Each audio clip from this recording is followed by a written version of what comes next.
Good evening. For this discussion board, we were asked to look at something that is going on in the modern Christianity happening here in America, whether it's an issue or something that's happening within different parts or leaders within the church. And for this, am going to speak on an issue tonight that started a controversy within the church in around 2011. Around 2011, there was a leader with a very large following that has produced many books, had produced film series, and was the pastor of a very large church in Grand Rapids, Michigan, and his name was Rob Bell. He wrote a book called Love Wins. And in this book, one of his big theological statements was that hell as that was being preached by most people in America did not exist. That in fact, love wins, which was the title of it, that God's love was much more than and would erase any type of idea of hell. To speak about who Rob Bell was, not only was he the pastor at the time of Mars Hill Church, he had gone to Wheaton College, one of the most conservative, theologically conservative colleges in America, and then went on to Fuller Seminary for his MDiv. He was listed at that same year in Time magazine as one of the 100 most influential people in the United States. But once he wrote and he had started out his career basically as what we might call an evangelical or a fundamentalist.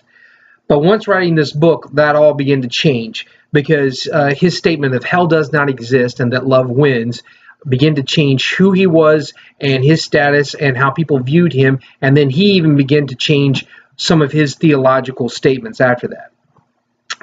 Immediately after this book, he began to have a falling out with his church and was no longer the pastor there and went his own way to become a speaker on a speaking circuit. His ideas for hell no longer existing led him to go from fundamentalist to belief to a universalist to belief, in that he now embraces the idea that all paths lead to God.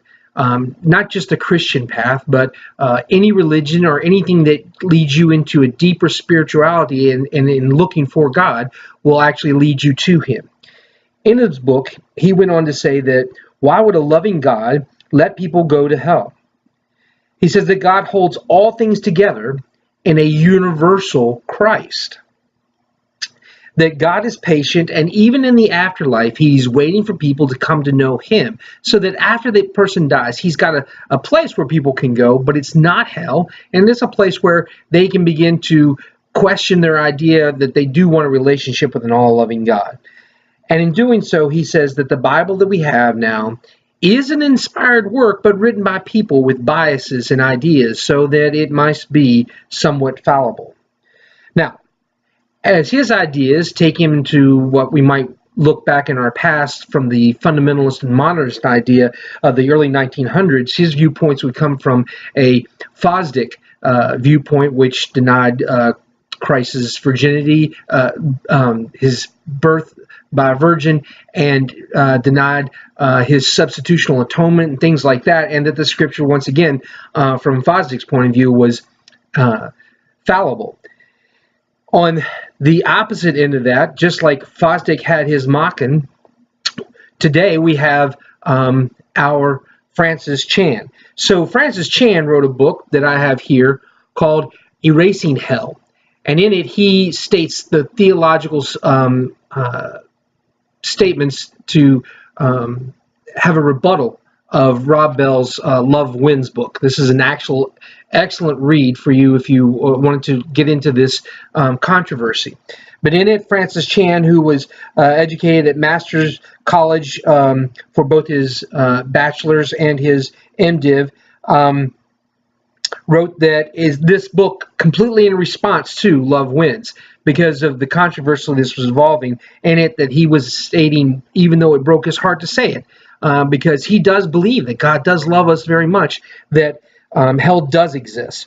His response goes on to say that Scripture is infallible, hell is a real place and a real choice that happens after your judgment, even though that God does love us. He bases it on Scripture.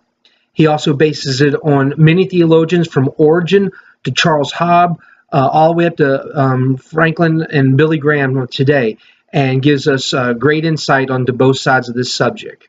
So this is a real theological debate that we have here today in the American Christian Church. Thank you.